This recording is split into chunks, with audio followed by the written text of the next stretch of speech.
Hello, and welcome to OurVentura.com. I'm your host today, Frank James Malle. Let me ask you a question. How can you best utilize your own life experience to create a better world?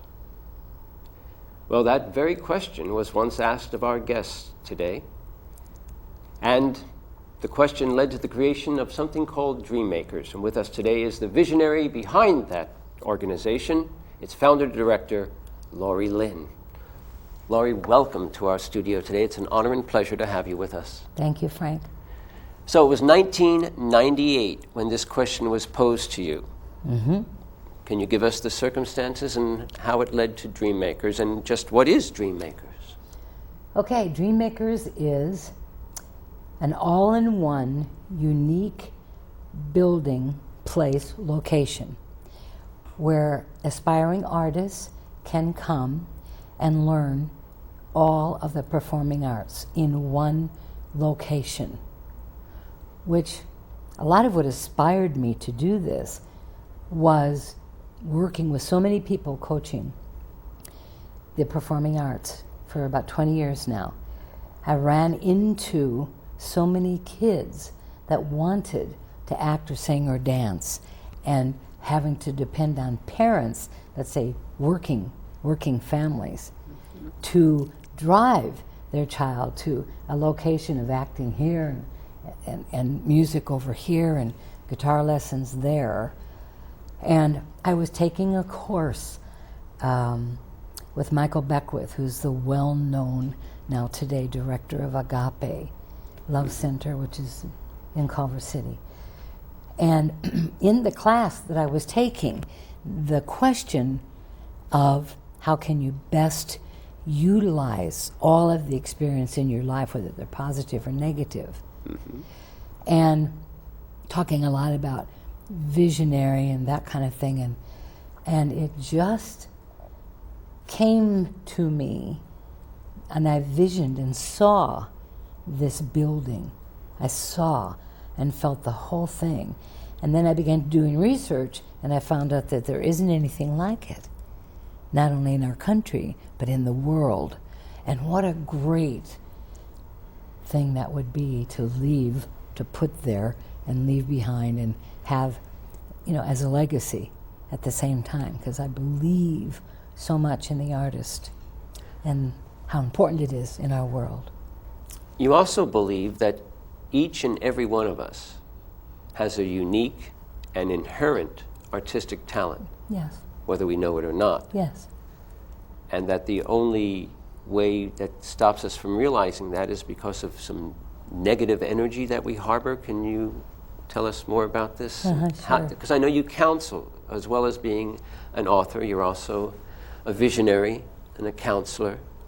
You lead seminars, and I know you, not only do you envision a building for the all-in-one, but you also have a class in itself, which I was fortunate enough to attend, actually. We loved having you, Frank.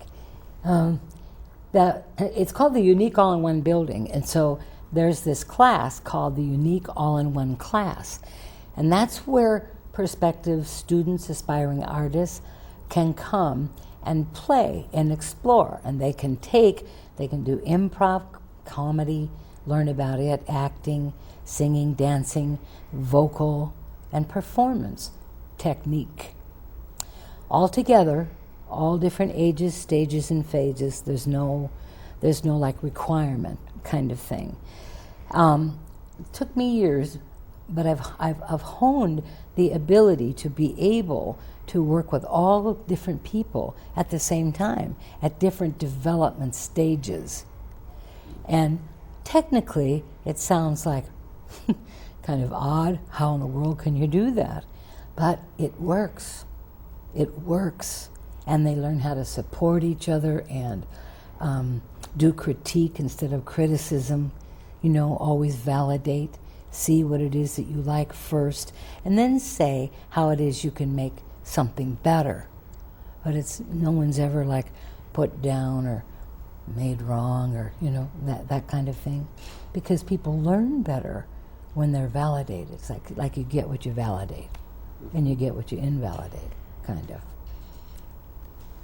like that. Okay. You are also an author of a book entitled The Fabric and Anatomy of the Artist, The Significance of Art. I imagine this was a great labor of love for you.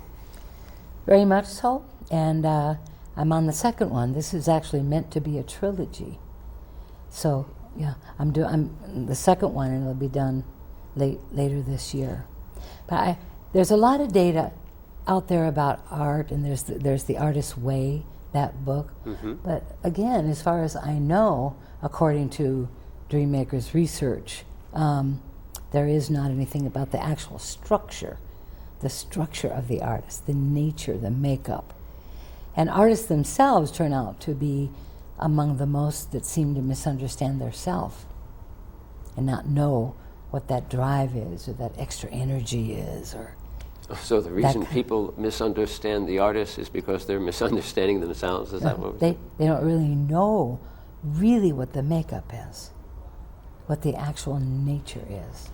And so this is, I know, in addition to your degree in psychology, mm-hmm. you also are very astute in the metaphysical mm-hmm. studies. Mm-hmm. And I understand you apply both in your counseling. Can you tell us how you blend both? Because I read on your website you have a statement that art is not, or artistic talent is not esoteric. Right. And yet you are very metaphysical, mm-hmm. or esoteric somewhat in your approach. So mm-hmm. how do you balance mm-hmm. that? I think the key is that I understand negative unresolved energy.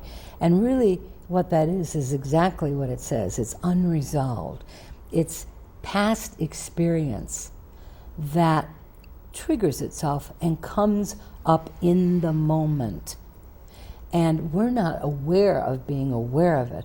We just kind of act out from it, not knowing its origin.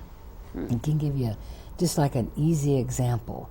Is a child is walking with their parent, and there's a dog across the street, and the dog is kind of like not altogether kind of crazy and comes and attacks the child, or attempts to. And that leaves an imprint cellularly in the person's mind, in their spirituality, in their heart, and in their body, okay?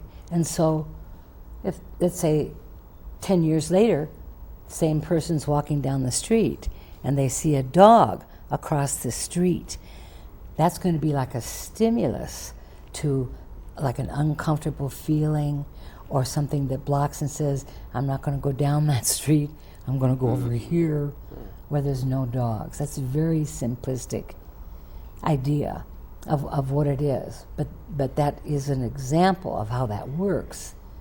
And so a person's natural artistic ability and ability to create is often blocked by, it could be a not good family scene, it could be a drug scene, it could be alcoholism, something where the child is affected and has survived and plunged on through, and then when it's time to be emotionally uninhibited or free, they find that they cannot often, usually from something like this.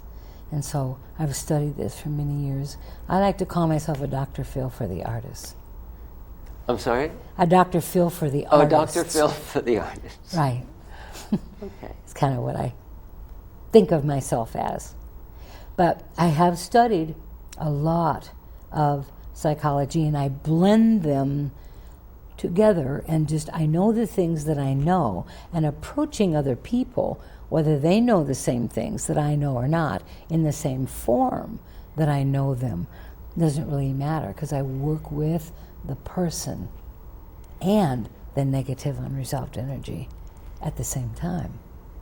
And the key is create a very safe, invalidative space for growth.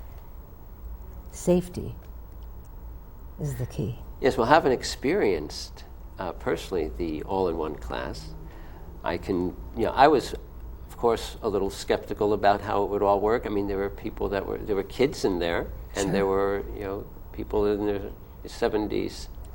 So in all different arts levels of experience, but like you say, the trust and the love that was developed in that room was an amazing testament to your whole approach to this.